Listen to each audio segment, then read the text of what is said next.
Scientists opened Jesus' tomb. Their groundbreaking discovery shook everyone to the core.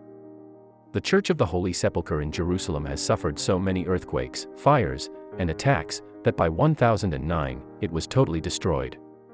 What makes this church so important is that it is said to contain Jesus' tomb. After being destroyed, the church was rebuilt, but modern scholars wondered whether this was really Christ's burial place. Around 17 centuries ago, a delegation from Rome confirmed it, but in 2016, science would be used to learn the truth. The study started in 2016 with the renovation of the tomb. In the New Testament, it is written that Jesus' tomb was built close to where he was crucified. The tomb would contain not only the body but also the cross he had died on. The exact site of the burial wasn't discovered by archaeologists, but historians did have records on what is today called the Church of the Holy Sepulchre. The Church of the Holy Sepulchre was built in about 326 CE by Roman Emperor Constantine the Great. Initially, this was meant to be his tomb. His mother Helena was helped by a bishop named Eusebius to look for Jesus' tomb, which had been erected 3 centuries before. She believed that she had found the burial site. Helena turned her son's tomb into the Church of the Holy Sepulchre, which has lasted through centuries. In 1545, the bell tower collapsed and Franciscan friars started a renovation, including cleaning the shrine that housed Jesus' tomb. The monks decided to seal the burial site in 1555 and they added a slab of marble over the limestone burial so that pilgrims wouldn't touch the place where Jesus' body had sat. Now, archaeologists wanted to find proof that Jesus' body had been laid there. They had to excavate into the burial place to advance their research. Centuries after the last restoration, it was time for a modern restoration to take place. But here's why things were more complicated than we thought. It was obvious a modern restoration was long overdue, but there was a problem.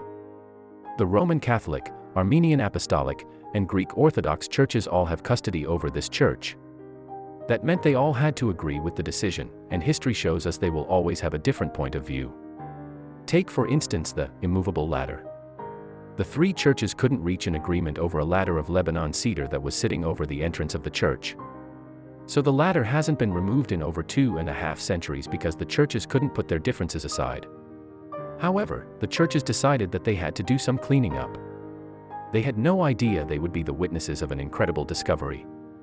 Before the 2016 renovation efforts, the last intervention in keeping the edicule from crumbling was made in 1947, during British colonial rule. They placed iron scaffolding around the edicule. In the 2016 project, restoration also included an archaeological excavation of Jesus' tomb. Scientists hoped they would reveal the tomb's contents. Biblical archaeology is a growing field that looks for the historical truth of the events and places mentioned in the Bible. The 2016 excavation was going to help archaeologists learn more about the tomb. Thanks to modern technology, the information that could be gathered would help scientists learn if the tomb at the Church of the Holy Sepulchre was Jesus' final resting place. After so many natural disasters and wars, and with the passing of centuries, scientists didn't know whether the edicule housed Jesus' tomb or not. Following Jesus' death, nearly 4 decades later, Jerusalem was razed to the ground after the First Jewish-Roman War. Then, there was physical evidence only for 2 crucifixions during the time of Jesus. One of the crucifixions was found by archaeologists near Jerusalem in 1968 and the other one was found in Italy in 2018, both being dated to Jesus' time. Moreover, it is unlikely that the burial had remained in that location. But after centuries of destroying and rebuilding or altering the sepulchre, scientists would soon learn whether this was Jesus' tomb or not. First, the edicule had to have its exterior reinforced. The renovation also included removing mold and water damage. Around the site, excavations slowly gave hope to archaeologists, who felt that they would soon discover something huge. In the 1970s, previous excavations at the church helped researchers learn that the Holy Sepulchre structure was built to cover the previous ruling religion. The site where Jesus' tomb has been placed was once a temple for the Roman gods Jupiter or Venus. Emperor Hadrian had built it centuries before Constantine became an emperor. In the 70s excavation, a Franciscan priest and archaeologist Virgilio Canio Corbo concluded that the church's enclosure was nearly in the same place as it was during Hadrian's time. That meant that the location of the edicule had been there since the 2nd century CE. Corbo's hypothesis needed more proof back in the 70s, and here's where excavations during the 20th century confirmed a description from the Bible. The Church of the Holy Sepulchre had some rock tombs, and there was also an ancient limestone quarry remaining from Constantine's first church from 326. But there was one thing that didn't line up. According to the text in the Bible, we're told that Jesus was buried outside the city's walls. However, the church and tomb are now inside the walls of Jerusalem's Old City. According to later discoveries, the walls of the Old City have expanded after Jesus' death, which is why the church is now inside the city. The restoration work would soon shed more light upon Jesus' tomb. A team from Athens was taking care of the restoration, and the churches agreed to it, as long as there would be no alterations to the structure. The time to see what was inside Jesus' tomb was drawing close. It was going to be a once-in-a-lifetime opportunity. The team took 10 months to restore the exterior of the edicule. The restoration team took great care in removing the mold and water damage from the exterior of the edicule. They also inserted modern screws to improve the foundation and the walls so that the structure would last more centuries. But the best part of the project was saved for later. The team was ready to finally remove the slab of marble that was laid over the burial chamber by the Franciscan monks. The scientists and the monks had been looking forward to this moment for their entire lives.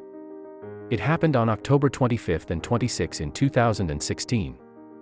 After 64 hours of slowly and carefully removing the marble part, the moment of truth was near. The team had no idea what to expect when they lifted the marble slab. They were now looking at something that had been hidden for thousands of years. Layers of dirt and debris were piled up under the slab, and it took hours of sifting through it when they made the shocking discovery. Under the first slab of marble placed in 1555, the team was now looking at another slab of marble, this time a gray, older slab of marble. Taking a closer look, the research team took a collective gasp when they discovered a cross etched into the center of that stone. So what did that mean? It was clear that this second slab of marble was mysterious, so researchers theorized the cross was etched into the marble during the time of the Crusaders. Others believed that the cracked surface was caused by Arab conquerors in 1009, before the Crusades. The last theory was that this piece of marble was much older.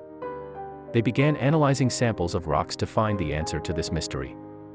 Only by analyzing the rock samples from the burial chamber, scientists would be able to accurately date them. This is where archaeologist Martin Biddle's work will go down in history. He used thermal imaging and small robotic cameras to create a virtual model of the edicule to prove that the location of the church hasn't been changed since Constantine's time. But one more proof helped him consolidate this theory. After using optical stimulated luminescence, OSL, on the rock samples, the team was able to exactly date the chamber. The analysis was made in 2 separate labs. It took them 1 year to find the answer, but it was worth the time. The analysis of the rocks using OSL determines when a substance was last exposed to light. Here's what they discovered. Looking at the results, the test of the rock samples inside the burial tomb showed that they were last exposed in the 4th century, meaning that it happened when Constantine had built the Church of the Holy Sepulchre. Obviously, the date is spot on for whatever Constantine did. That's very remarkable, archaeologist Martin Biddle told National Geographic. But there was even more proof. Antonia Maropoulou, the chief scientific coordinator of the restoration project, explained in a statement to Agence France-Presse the importance of their discovery. This is a very important finding because it confirms that it was, as historically evidenced, Constantine the Great responsible for cladding bedrock of the tomb of Christ with the marble slabs in the edicule. Renowned Israeli archaeologist Dan Baha had initially doubted Corbeau's claim of the church being nearly in the same place where it had initially been built.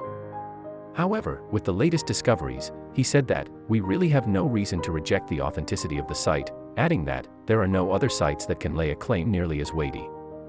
What makes this discovery groundbreaking is that the new proof found in Jesus' tomb confirms that this is the tomb brought into the Church of the Holy Sepulchre, which was built in 326 by Emperor Constantine. This finding is essential for scientists, archaeologists, and the Church, who have uncovered new truths about the stories in the Bible.